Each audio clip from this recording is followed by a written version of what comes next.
Be ready. 5 seconds.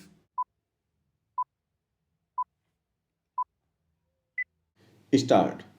Mr. Chairman, sir, I am grateful to you for giving me an opportunity to participate in the discussion in the report of the University Grants Commission for the year 1998-99. On behalf of my party, I would like to express my views on this report of the UGC. At the outset, I would like to raise certain posers.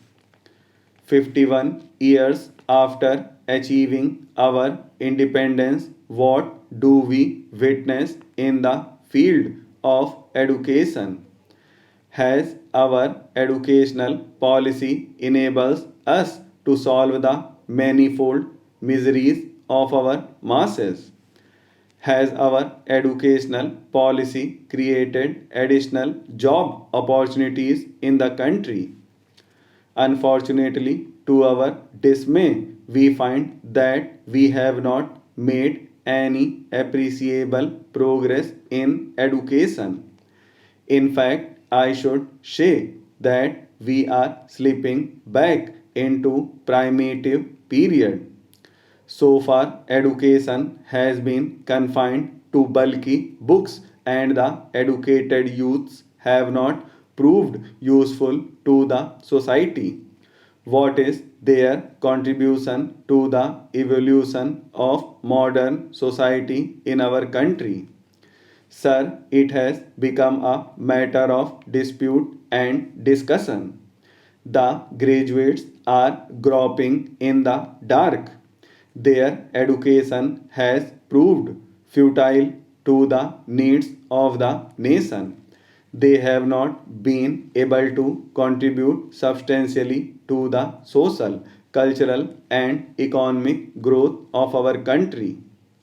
The utility of higher education in India lies in its utter futility.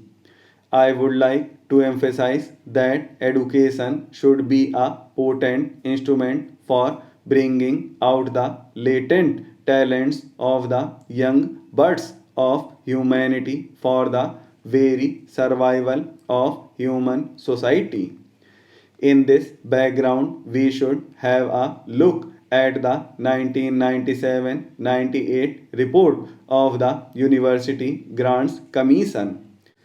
Even a superficial scrutiny shows that there has been inequitable distribution of grants among the universities in our country. You know, sir, that there are 105 universities in our country, out of which 7 are under the control of the central government, called the central universities.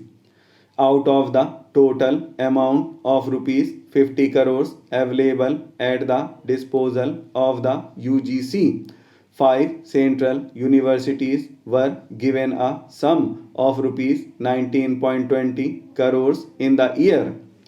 The remaining 100 universities were to remain content with the balance of rupees 30.80 crores. I would like to know why such a step motherly approach should have been adopted here. Sir, we go about talking that India is an agricultural country and agriculture contributes 70% of the national income. It is indisputable that the majority of our people are dependent upon agriculture for their livelihood. Yet we have done very little for the progress of agricultural education in our country.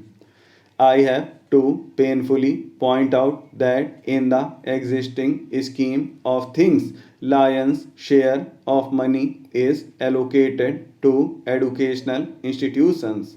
Imparting arts and science education and agricultural education is to rest content with no share.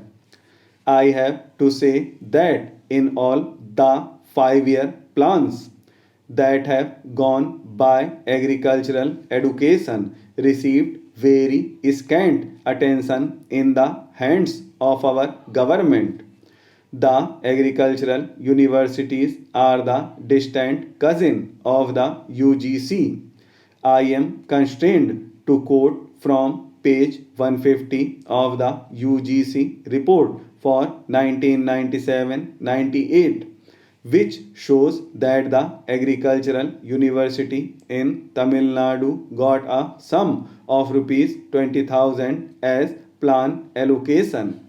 I hope that at least in the coming years the present government would give the prime of place for agricultural education and allocate adequate funds for agricultural universities, enabling them to produce agricultural graduates and scientists who can take agriculture to the commanding heights of our economy.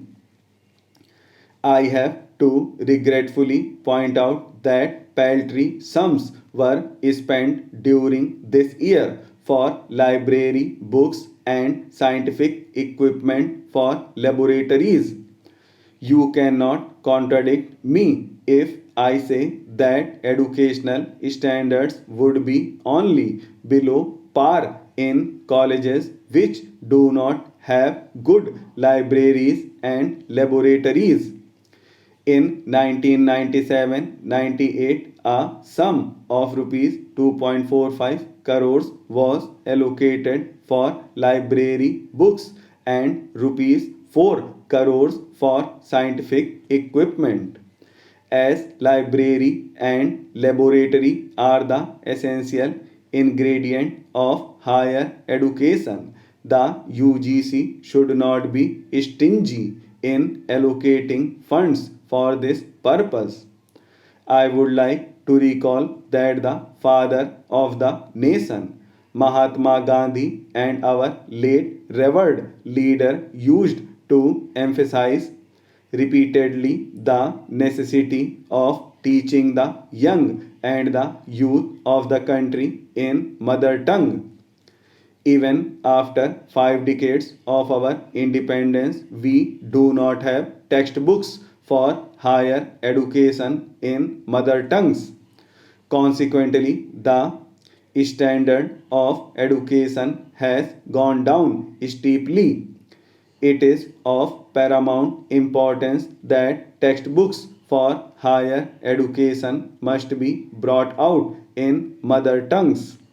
Here, the UGC has a vital role to play. Sir, the universities alone can be entrusted with this onerous task of bringing out collegiate textbooks in regional languages, and no other body can do.